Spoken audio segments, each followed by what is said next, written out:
I'm Liz Cosgrove, and I started in 1999 when I came for 3 months till Christmas to help them out and as a community fundraiser. So history. Let's talk history. Yeah. Another one of your, if My you're on babies. Mastermind, would be your Enham specialised history. subject, Enham history. We go back, started in the late 1919s, early 1920s, and the whole place the village was actually up for sale for £30,000. And they had a huge fundraising, as you can imagine, to start. This was the first time really since anything had been done for people with disabilities coming back from war, so it was very unique. The King George V started with a £100 donation, and basically from then on it's been here. In the mid-1940s, following the Battle of Alamein, some money was donated by the Egyptians, and it was about £250,000, which in these days is probably about 6 million, and Enham was chosen for that money. So the village was actually renamed Enham Alamein to commemorate that. And then over the years, then we had people, at the time it's been soldiers for many years, but it's also become women were allowed in. And you know, Grace Laird is just generally people with disabilities, but the history, you can talk for hours on the history, it's absolutely fabulous.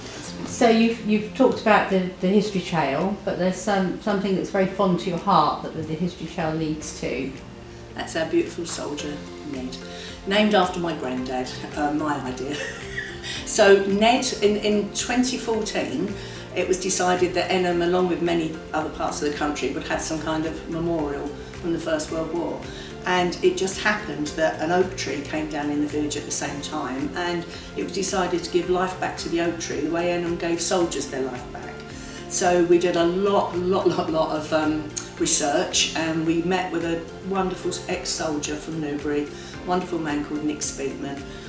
Shared our ideas. He had a very similar vision to us, and if ever you get the honour of seeing Ned, he's actually carved with a chainsaw, and the detail in him, he's got Nick's face, and he's a generic soldier, he's not from any particular regiment, but he's placed looking along the Newbury Road. There used to be a hostel where the soldiers would go when they arrived, and he's looking towards the hostel.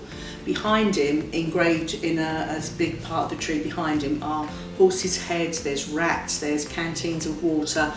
War is behind him, and just over the back of him are the the footprint of his army boots. And then he's looking forward to his new life, and just in front of him is once again footprints of his civilian shoes.